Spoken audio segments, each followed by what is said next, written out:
திண்டுக்கல் மாவட்டம் புதுக்கோடாங்கிப்பட்டி பகுதியில் ஓட்டுநரின் கட்டுப்பாட்டை இழந்த கார் ஆட்டோ மீது மோதி பயங்கர விபத்திற்கு உள்ளானது. அது தொடர்பான சிசிடிவி காட்சிகளை தற்போது பார்க்கலாம்.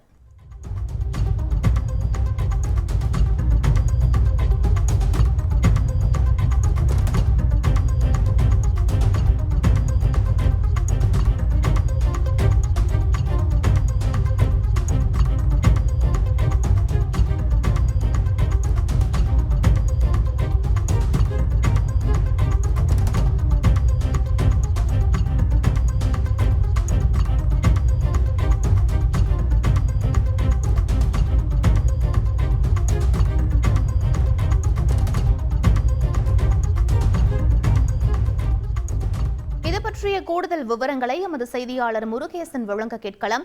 வணக்கம் முருகேசன், இந்த விபத்திற்கான காரணம் என்ன? முதற்கட்ட தகவலை பதிவு பண்ணுங்க. வணக்கம்மா. செம்பட்டி அருகே எது பண்ணாலும் பிளான் பண்ணி பண்ணணும். இங்க ஒருத்தர் மரச்சக்கு என்ன பிசினஸ் செஞ்சு மாசம் பல லட்சம் ரூபாய் சம்பாதிக்கிறார். எப்படின்னு தெரிஞ்சுக்க ஃப்ரீடம் ஆப்பை டவுன்லோட் பண்ணுங்க. டிரைவரின் கட்டுப்பாட்டை இழந்து ஆட்டோ மீது கார் மோதும் பதற வைக்கும் சிசிடிவி காட்சி தற்போது வெளியாகியுள்ளது. விபத்தில் காயமடைந்தவர்கள் திண்டுக்கல் அரசு தலைமை மருத்துவமனையில் சேர்க்கப்பட்டு மேல் சிகிச்சைக்காக மதுரைக்கு அனுப்பப்பட்டுள்ளனர். திண்டுக்கல் மாவட்டம் நிலக்கோட்டை அருகே உள்ள மைக்கேல்பாளையம் பகுதியைச் சேர்ந்தவர் இருதயம். இவர் திண்டுக்கல்லில் இருந்து நேற்று தனது வீட்டுக்கு அவருடைய சொந்த காரில் திரும்பிக் கொண்டிருந்துள்ளார்.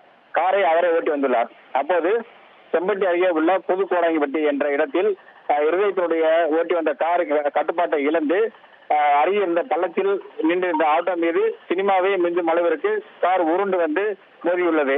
கார் மோதும் சிசிடிவி காட்சி தற்போது வெளியாகி பெரும் பரபரப்பை ஏற்படுத்தியுள்ளது. அந்த ஆட்டோவில் அமர்ந்திருந்த செம்பட்டியை அடுத்துள்ள கூலம்பட்டியைச் சேர்ந்த வாசிகை என்ற பெண்ணும் முருகேசன் என்ற இருவரும் பலத்த காயமடைந்துள்ளனர். இதில் ஆட்டோ நசுக்கி கீழே விழுந்ததில் ஆட்டோ அருகில் வாசிகை சிக்கிக் கொண்டார். இதை பார்த்த அக்கம் பக்கத்தினர் உடனடியாக அவர்களை மீட்டு திண்டுக்கல் அரசு மருத்துவமனைக்கு அனுப்பி வைத்துள்ளனர். இதில் முருகேசன் பலத்த காயமடைந்தால் மேல் சிகிச்சைக்காக மதுரை அரசு மருத்துவமனைக்கு அனுப்பி வைக்கப்பட்டுள்ளார். இந்த சம்பவம் குறித்து செம்பட்டி போலீசார் வழக்கு பதிவு செய்து விசாரித்து வருகின்றனர். விவரங்களுக்கு நன்றி முருகேசன்.